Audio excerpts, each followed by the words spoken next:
China and Their Poor Status of Women by Amy Bitar. I am a sophomore at Bloomsburg University. My major is political science, and my minors are Arabic, legal studies, psychology, and Spanish. When the Inter-Parliamentary Union released the numbers as to how many women were in each country's parliament in 2014, China ranked 62nd. Women were only 23.4% of China's National People's Congress. A survey released by a non-governmental organization showed that over 70% of women surveyed said they had faced harassment in the workplace, and 15% said that they had left a previous job because of sexual harassment. While these are huge problems, they are all related. China's poor status of women leads to their mistreatment. We will today specifically examine this through the one-child policy. The one-child policy requires the ethnic majority, the Hans, to limit their families to only one child.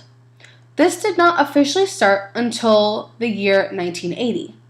The Central Committee of the Communist Party of China wrote an open letter that outlined the population pressure on China. China had suffered from famines that killed millions before, and they did not want to go through the same process again.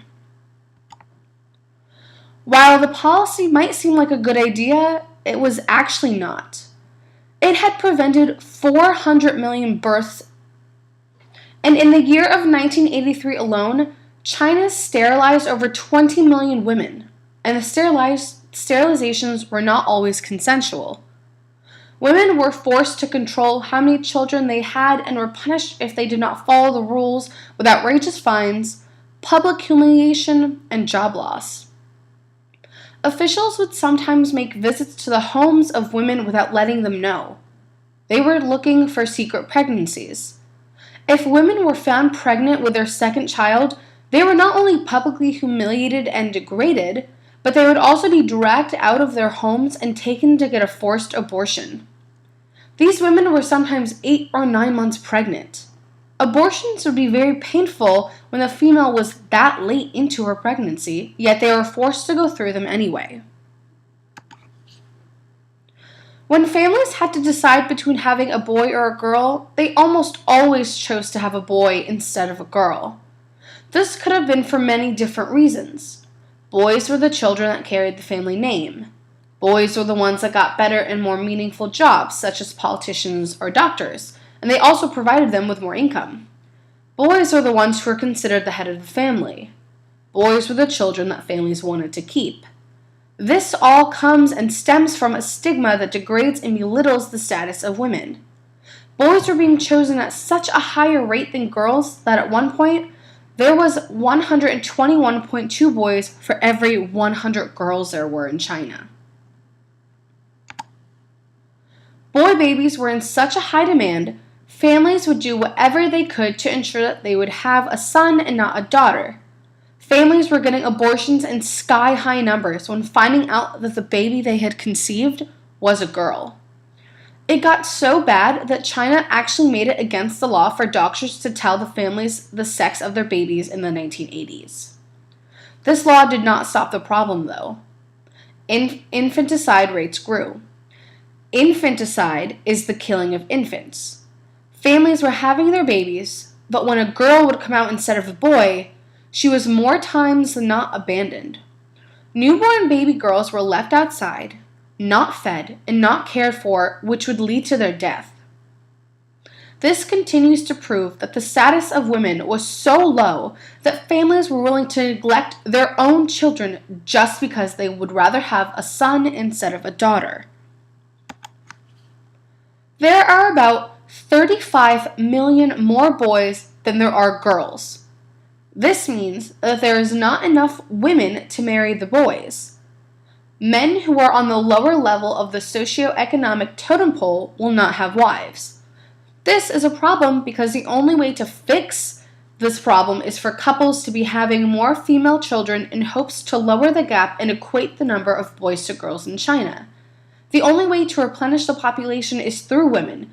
Therefore, the lack of them will become a drastic hit to the population of China in any effort to rebuild it. The one-child policy was ended in China only a couple of years ago in 2016. It was ended in a total of 3 steps that took about 3 years. It all started in March of 2013.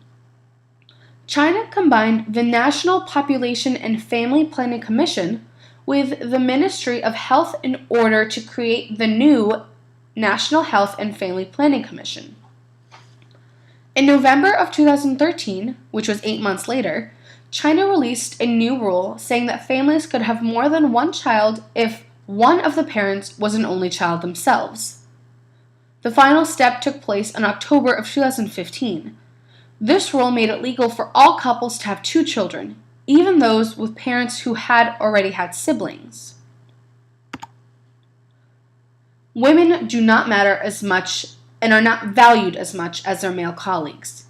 The one-child policy completely took over the bodies of women and controlled what they did. This law was created by men and enforced by men. No women were consulted, yet women had to live their lives by this law, even though they had no say. Women were forced to only have 1 child, even if they wanted more. When women did not comply, not only were they forced to face shame in the eyes of their family, friends, and neighbors, but they were also physically dragged out and forced to have abortions against their wills. Men would never be treated like this. The one-child policy prevented births through forced abortions, involuntary sterilizations, and confiscatory fines. It was gendercide and it was infanticide, and all of those violated the international human right of law. Thank you.